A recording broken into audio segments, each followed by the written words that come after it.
Ụmụ Igbo ebe anyị nọ na-abụ na Anambra steeti, Nawfia Anambra steeti. Ọ bụ na ị na-anya ndị bịara ije abụ ndị ọ na-akpọ Igbo Youth Movement. Ha bịara na Nawfia Anambra steeti due to ihe mere na obodo a tata o December 15 because o nwere ihe ifo na social media ebe ọ gbawuru mmadụ na-anọ. So ndị Igbo Youth Movement wee sị na ha ga-abịa ka ha mara what happened because ha na-achọ ụnọ Igbo ga-esi wedo mma. That is their mission. Idozi ana Igbo, ime ka ana Igbo do mma. Ya mere ha ji maka ya wee gaa today bụ 15 of December na Nawfia. Ọ bụrụ n'anya na Nawfia town hall. So today bụ December 15 ka ha bịara na Nawfia Igbo Youth Movement due to ụmụnne anyị 4 ọ gbawuru na village a ka ha bịa mara ihe kpatara o ji gbawo ụmụnne anyị gbuo a na-eme na Igbo ga-akwụsị. So they are here and you people will hear from them and know exactly what happened. Daalụ.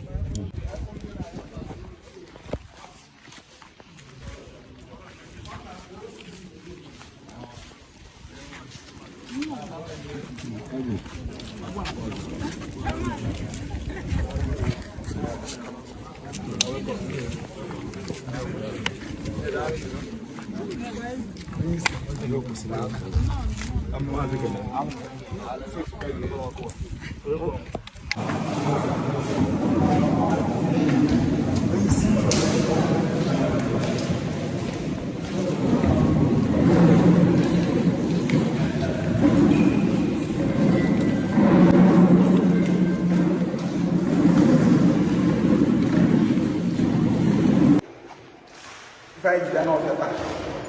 Aí a filha minha, tá bom me colocar na Eva. Aí faz o meu begini se com cap.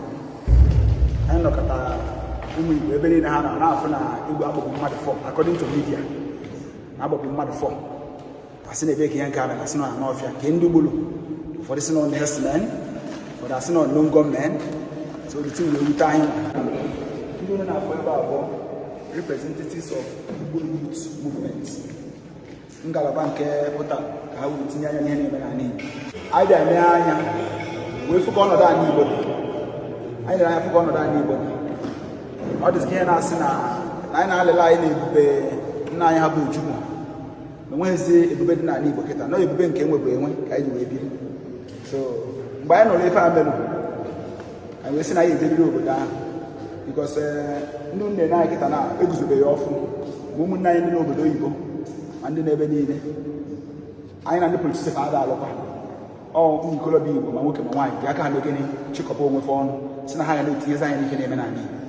So mgbe anyị nọ maka nke mere na Nawfia nụkwa maka nke megasị na North Igbo ebe agbụgbụsị mmadụ ma na Ebonyi steeti anyị wee sị mba anyị ka na-agagasị n'obodo ahụ ife mere wee malụ ka o si wee mee ka hapụ ebe na-asị na a na-akụ na soshal midia atisi obodo nke ọ bụla anyị ji anyị ajụ ọfa akọọla anyị ka o si wee mee. So ọ ya melụ anyị ji wee bịata tupu anyị wee bịa anyị bụ ụzọ wee chọta nọmba PG anyị kpọọ PG ọgwa anyị CS anyị chọkwa youth leader ọkpọkwa anyị CS anyị wee sị n'ife mere na anyị na-abịata ata bụ 15th of December 2025. So ụkwa ka anyị zọpụrụ ka anyị na-akọrịta nkata ka ama ihe mere na Nawfia ka o si wee mee maka na ya bụ ihe jọgburu onwe ya ọ jọgbudere sigbuo nkakwụ esi otu agbuo mmadụ dịka a na-aba na Krismas. Ọtụtụ ndị Nawfia alaghị ka ha bata ụjọ ga-aba ha. Ọ bụkwa na o nwere ebe mmadụ chọrọ ka o meghere ka kọmpin na Nawfia wee n'ụdị ka ife dị otu a ọ ga-eme ọtụ akwa egwu n'obodo a dịka ha enweghị gịnị sekuriti ọ na-egbu mmadụ ka o si wee masị. Ọ ya mere anyị ji wesi ka anyị bịa ka anyị malụ anyị nwekpatazie nkata ndị dị gbanwe ndị ziri anyị sa anyị bịa anyị nwekpatazikwa nkata anyị dịkwa asị anyị na ebe anyị gịnị ife anyị jetara daalụkwanụ. Aha m bụ Maazị Kenechukwu Chinonso, the Anambra State Coordinator of Igbo Youth Movement. So n'otu aka ahụ anyị nwekwara onye isi anyị ebe a. Okay, ụmụnne m ekele m afọ m ka m bidogoro from my name afọ m bụ Ifeanyi Chukwu Ozobi mana ihe eji mara m na media bụ Justice Ozobi. So ọ bụ na onwe nọ media ị ga-afụ ka mụ na so many people si enwebe interactions online. So I was the one that moved the motion say ka enwe Igbo Youth Movement because na anyị nele anya fụ that na anyị nọzi ka atụrụ na-enweghị onye nche. I see even self na onye Chukwu na-azọ onwe. That we have to present Igbo land to the world ka afọ that na Igbo land is secured maka na anyị na-eme advocate n'ụwa niile na-ekwu that na Igbo is safe na anyị nwere not something like insecurity. anyị na-emesi advocate ike because na ihe ọbụla gbara na media ụwa niile na-afụta ya onye akpatara ihe mere na Nawfia ji wee mee so many people. I saw the video ka esi wee post and everything wee sị Anambra State Senator wee sị na m enyefe gị n'aka sibegodi imi na because na ịma na media nwe ka ọ dị media dị trickish. Somebody can present something megoro how many years ago ewere na scare ndị mmadụ maka na December lugo anyị na-advocate na sị ndị Bible bataba na onwe ihe na-eme na be anyị wee for such a video o wee bụrụ ihe ịgba anya mmiri wee anyị wee sị the coordinator of Anambra State si ya verify sie imi na ka anyị mara ka people na not fake something no ihe anyị na-anọ na media ma ọ bụ ha na eziokwu na anyị ga-abịa Nawfia ka anyị na ụmụnne anyị n'ebe a nọkọrịta ka anyị mara ebe ha jiri go then mara ka esi atinye ọnụ na nyanwa bụ okwu.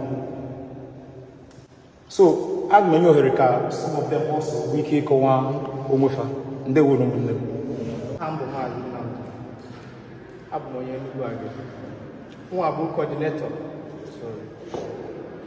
Mụ bụ coordinator njikọ ọka local government. So mụ a based in Lagos. Some people ebe a mgbe mbata amaghị m ụfọdụ ma onye mbụ ọfụma.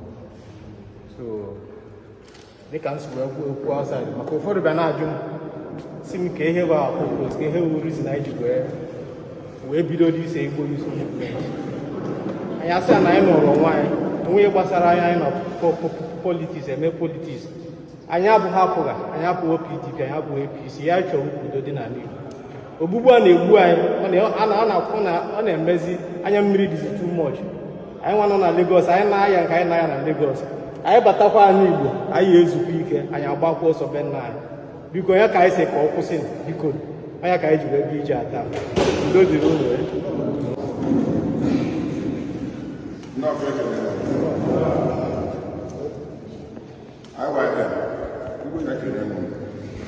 before now, I was skeptical because at this time, yeah, I didn't care who you talk to. I don't just embrace what you're on the phone. I've learned that lesson. So, however, when you continue, see, okay, give me another call. Because whenever you have phone, this is never, less amount of my office. And my office, I discuss office matter. So, and what are much I have done? The only difference in my hand over that now, and they say no on the flag. They might take point, they go online on the flag. Get it on the flag. Here are young boys that came. The little we know, police can make investigation. DSS can make investigation. But the little man we came by the wound. Nanda at the time we had to be done around 7 after 7. And the information I went out with Hasi Mbada from Enugu, that is Enugu Axis, Uza, Bada, Webogota, before they now had they came with Ghana Muslim with 2 motorcycles, carrying each one full passenger. Another angle in the Hashioka, and it's not a high for time because we eventually trailed them. Before they now opened their bag, brought out the information how were Baba anyhow. How about one night working? Monday Biago, Monday Biago, one house Biago. Manian Chokunitina, that is just a simple summary of what happened. Manian Chokunitina and Nibo. Not just, oh, I get an intelligence report also, I know. Mananka Pasarina, oh, outside that. Commissioner of Police with the information as I'm talking to you. Everybody can they fly. And then therefore, when you half of her, they have brought in hand of any information than die. But I don't know you are coming to talk to the police, the DSS. Some of the time, I have an intelligence report. Even on camera, I overheard a kind of intelligence report 4 days before the time. But the question comes when intelligence report, can you know, it's very painful. When I want my name, I took a long time in the West. The same thing happened last year. But you see police quick to say the next day, and that they are with the Lexus. Now lie, it's not true. You go police report has said now lie, but sorry go see they don't at times they don't even do investigation. But thank God for the likes of Nda Iyo and the DSS, Halful, Mayhem and Habia. Nobody knew in Habia. As at yesterday, the DSS patrol in Nawfia, no Namara. So when you talk to police, I come out front and pay for now, not DSS. When I talk on to police. Then talk to our youth. There is so much to do. I'm now giving my own advice. Talk to our youth to shun cultism and drug.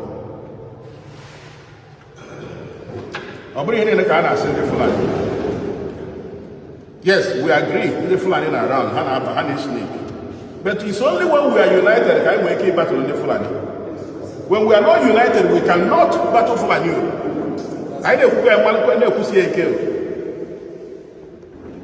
Let's remove this thing out and talk to ourselves. It's very painful. It grieves my heart. Only for 4 years, just because my careless bullet hit here. It's very painful.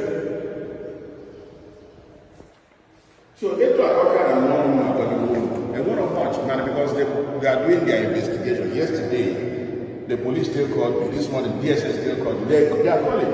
But not until I'm full, they are resolved. Over they call with the main thing. We are cooperating with them. Okay, more information needs to be here. We're going to pay attention to all. People don't understand. When you go on platform, people say whatever they like. Man, I cannot say a word.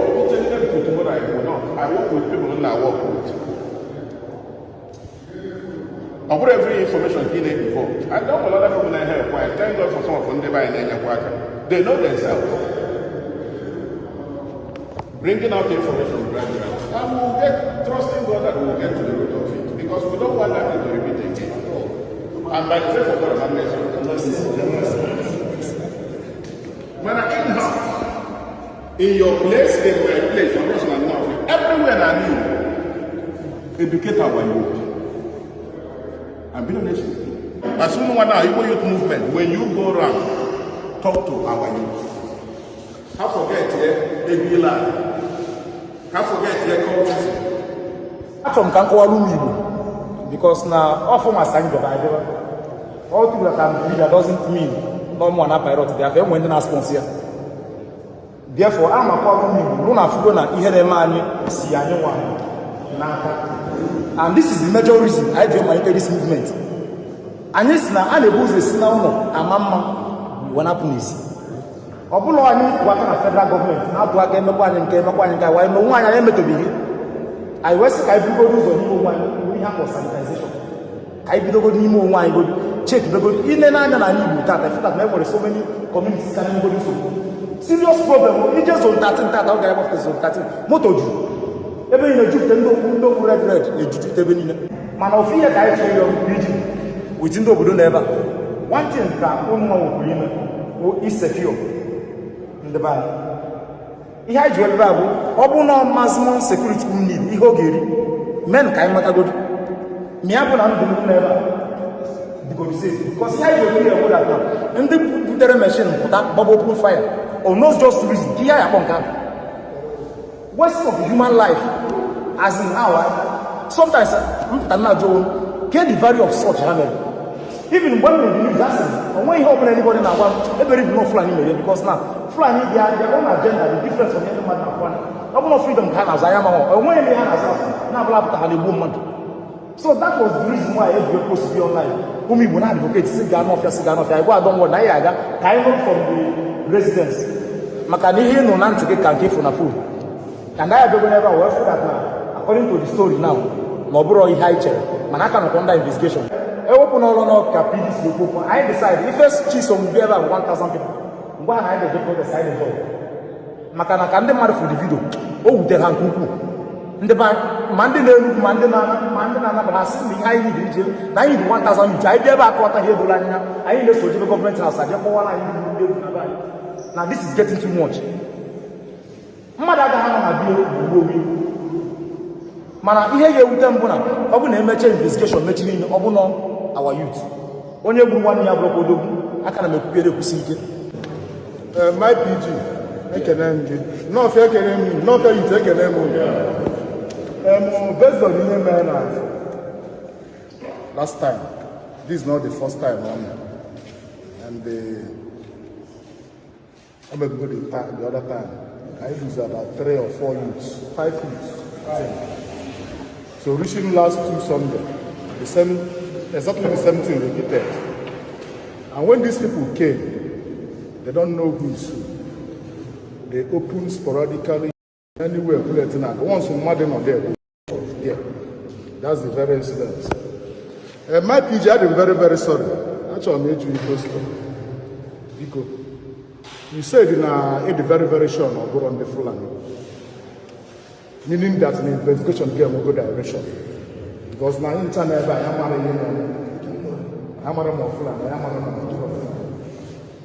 so because I like it through the very particular people. I want life on it. I wouldn't go direction now. We all know they will go direction. Because as it starts, the Amara of Fulani, the Amara Monday as well. I am a year court, you can't tell. But they say, the court is go to they don't choose now, they want target. But on Kababia, all know to our never come, they will fire people there. That's exactly what's happening in Nawfia. So my PG, please, I want you to throw more light on the said issue. I can't chop the local PG, and the Bible can watch out for. The Bible can watch out. And don't I told you talk people for Balogene, Balon with her. Cultism is about cultism introduced to Igbo youth. I can't remember when cultism introduced to Igbo youth. Cultism introduced to India. Most of them do need a child Anambra when cultism introduced. Later, I am not going to beginning with the cultism and maybe can say, and the man who chose a BNC.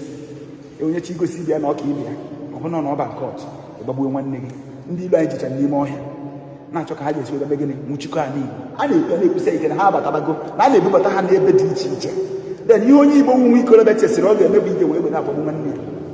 More this one, Ibu Chang one nigga, the dealer that can only get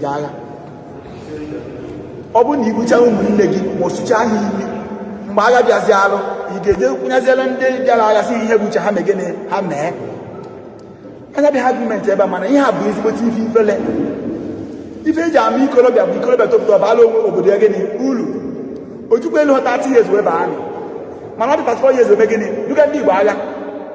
Come here, come here, Nondo. I put Japan, Sinai, and Basalani, or come on, they go near beginning, most of them didn't live in a Calcutta 5 years. For number 40 years. They became a living. What about the Sequan Capu? But if I find I know North Africa. Almost a sort of North African cultism, but they flew here. And that's who we call Idam again, Amaka. But we don't think well opportunity land. When is actually again email.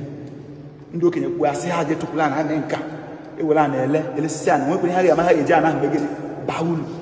It will be wine, we are make a bad road, Abasizia.